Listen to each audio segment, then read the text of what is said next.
Bum bum bum bum bum bum bum bum bum bum bum bum. The Peter Dislike Show. Bum bum bum bum bum bum bum. Please continue to pray for me by singing along with me, gesturing, and leaving a dislike on my videos. I've been having a lot of good luck this past week, in large part because I've been recording a lot of videos and asking for dislikes and getting a whole lot of dislikes on my videos. So the more dislikes I get, the luckier I seem to get. For starters, I was able to have a soft landing back into my caffeine habit. I had quit using caffeine for a number of months, and there were pluses and minuses. The main benefit was that I was sleeping so much better when I was off of the caffeine. But the reason I quit using the caffeine was that I had art projects that were really delicate and I needed steady hands. But the main drawback is that my concentration and attention were seriously affected, and it also affected my mental health. I take lithium orotate for seasonal depression, and I found myself having to take double as much lithium to make up for the caffeine, and I was misplacing things left and right. I lost my old camera. I've been using the webcam and a different camera for my YouTube channel, and I've been misplacing things a lot to the point that I'll literally look for something with the item in my hand. I can't tell you how many times I did that. Many years ago, I had also gone off caffeine for some time, and I had just moved into this apartment, and I wasn't really allowed to be living in there. It was a co-working space actually in Seattle, Washington. We have a lot of those in Seattle. And I was unsure what would happen if I leave my car parked there overnight, right? Because most people don't use those. They're advertised as open 24 hours, but obviously I didn't want to go up to the owner and said, "Can I park overnight?" Right? I didn't want to draw attention to myself.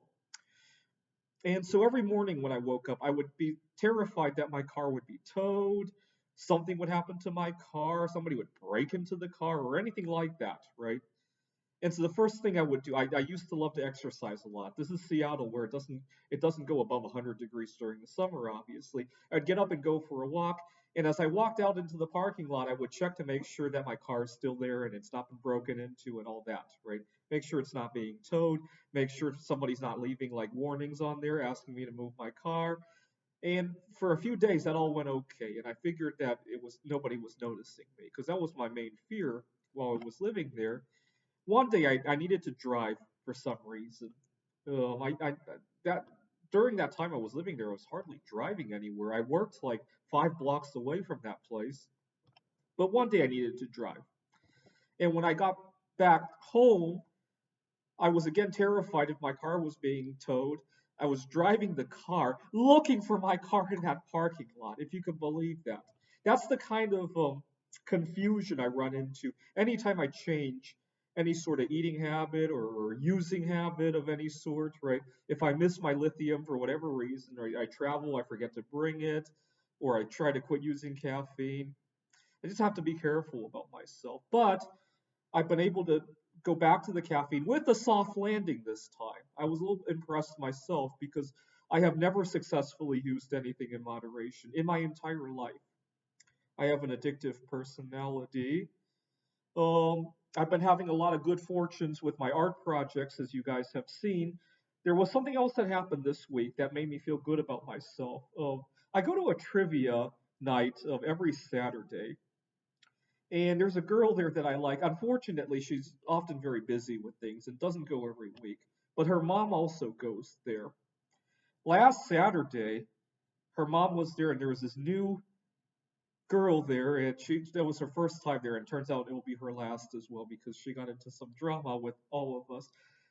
I I was getting to notice her, and toward the end of the night, she had been upset. The girl who was new there had been upset about something. I didn't hear what it was, and she had misplaced her phone and was looking for it. She found her phone, and she stormed out in a hurry.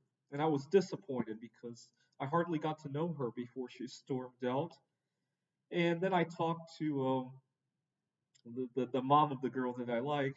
about, hey, what happened? I hope she's doing okay. And the mom said, oh, not at all. I don't want to see her ever again.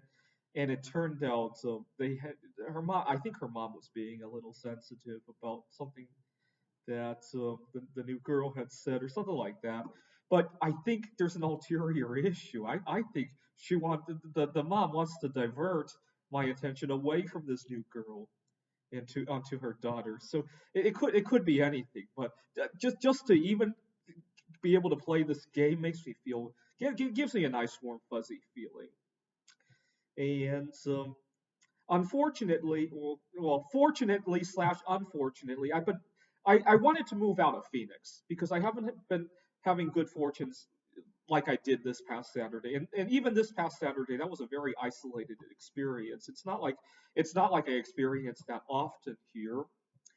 And so last week, Maricopa Colleges was getting ready to assign work for this fall. I was also talking to Central Arizona College, and I signed both of those contracts with a heavy heart. I felt like I was signing my own death warrant because signing those two documents forces me to stay here in Phoenix until at least the end of December, right? And if you think about it, 6 months is a good fraction of one's lifespan, right? If I live 50 more years, that's like 1% of my life I just signed away. That's how I felt when I was signing those two documents because I haven't had very good fortune here in the Phoenix area. I mean, I'm making good money here. The cost of living is low, right? I'll be able to put away a lot of bismuth, right?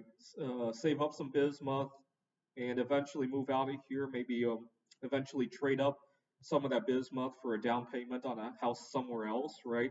That's the only thing that's keeping my spirits alive at the moment, right?